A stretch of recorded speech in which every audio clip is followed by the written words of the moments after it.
One of the most enjoyable methods in the summertime is pellet waggler fishing, and I brought you to the specimen lake at Larford Lakes today. And whilst we've been setting up how hot it is, see all these big uns swimming around, all these big dark shapes. So I want to talk through a few of the little things that make a big difference when it comes to pellet waggler fishing.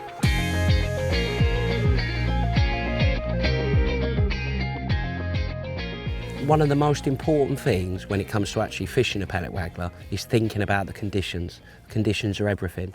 Hot days like today, the fish don't want to be on the bottom. So fishing a feeder and a bomb, that might be effective later in the day, but when it's hot in the middle of the day, fish are there swimming around, sunning themselves, and that is the best time to be targeting them fish in the upper layers with a pellet waggler.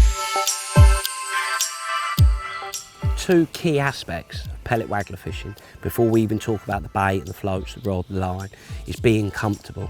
The first thing that you want is your seat box at the right height, because it's a busy method, it's a very active method. You're in and out all of the time. So the first thing that you want is your bait at a nice height. You don't want to be leaning down or coming up. You want it at a nice comfortable distance to be able to put your hand in your pellets and be able to feed them.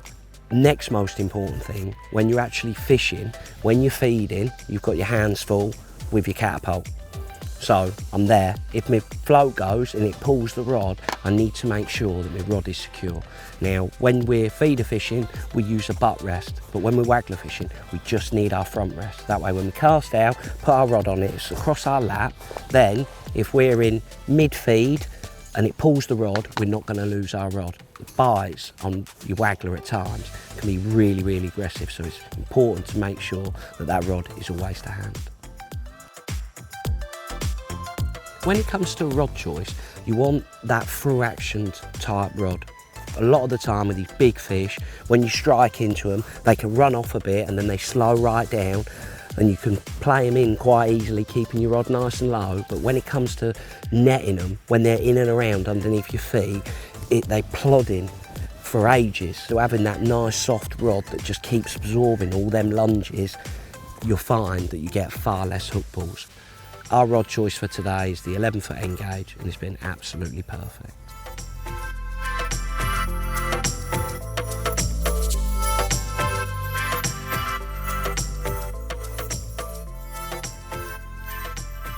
Key thing with your waggler fishing is making it super simple in terms of your setup. Starting off with our line choice. Personally, I do a lot of different styles of fishing. So one day I'm fishing for small carp using my little foam wagglers, and then the next day I'm going to a big lake using my balsa wagglers. So I want a really versatile line. Personally, 5-pound Pulse Pro is perfect for me. I've used this setup for years now and it's never let me down. So I thread my reel line through my rod rings and I've got my bit of line. Then I put on a small, super tight line stop and I slide that up the line. Then the next thing I add is a waggler attachment, and that way I can clip on and off all my floats. Again, that's really important to be versatile. You're changing your floats a lot when you're waggler fishing, so you want that option. You don't want to just thread it on the line. So I slide that up, then another super tight line stop and I slide that up the line. Now lastly, I add 1 or 2 number 8 cubes.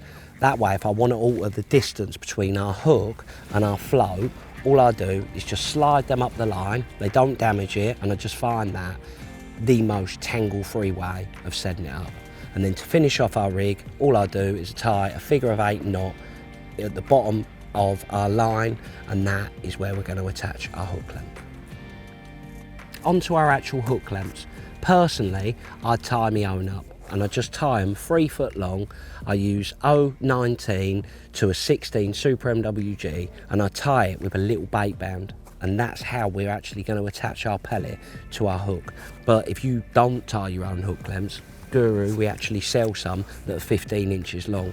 Now, when you're fishing to a far bank in shallow water, 15 inches is perfect. If you went to venues like Boston, it's really shallow, you can use a really small hook length.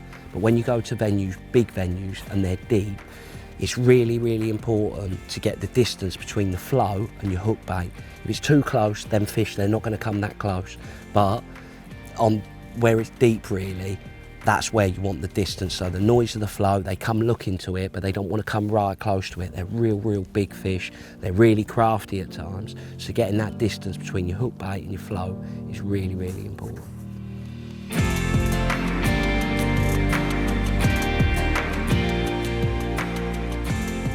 A lot of people get confused with the term depth when it comes to a pellet waggler. Oh, how deep you caught? Oh, I caught 3 foot today. Because the flow is 3 foot away from the hook bait. But if you're getting every bite, the second your float lands, you're not actually catching them 3 foot deep. You're catching them 3 foot from where the float's landed. And that's really important to understand that. Now, in a nutshell, if I can break it down for you, the shallower the venue, the closer you can fish to your float. So if you went to Barston, for argument's sake, where it's between 3 to say 6 foot deep, I would give you a rough idea. Between 18 inches and 2.5 foot is a really good distance between your float and your hook. But if you come to a bigger venue where the fish are a lot bigger and on average it's a lot deeper, you want to be fishing further away. So anywhere really from 2.5 foot to 4 foot. But it's important to work out when you're getting your bites. That's the biggest thing when it comes to fishing. When are we getting our bites? Are we getting them on the splash the first time it lands? Are we getting them when we're twitching our waggler into our feed, or are we catching them hanging it? And that, when it comes to the fishing, they're the little fine bits that make a big difference. Instead of catching 3 or 4 fish, you can end up catching 20 plus fish. When it comes to your pellet waggler fishing, feeding is key, as with all of our methods. In terms of the bait that I choose, personally, 8mm pellets. I prefer when I can use my own pellets, 8mm Coppins pellets, but if you go to a fishery and it's fishery only pellets, just opt for the 8mm versions.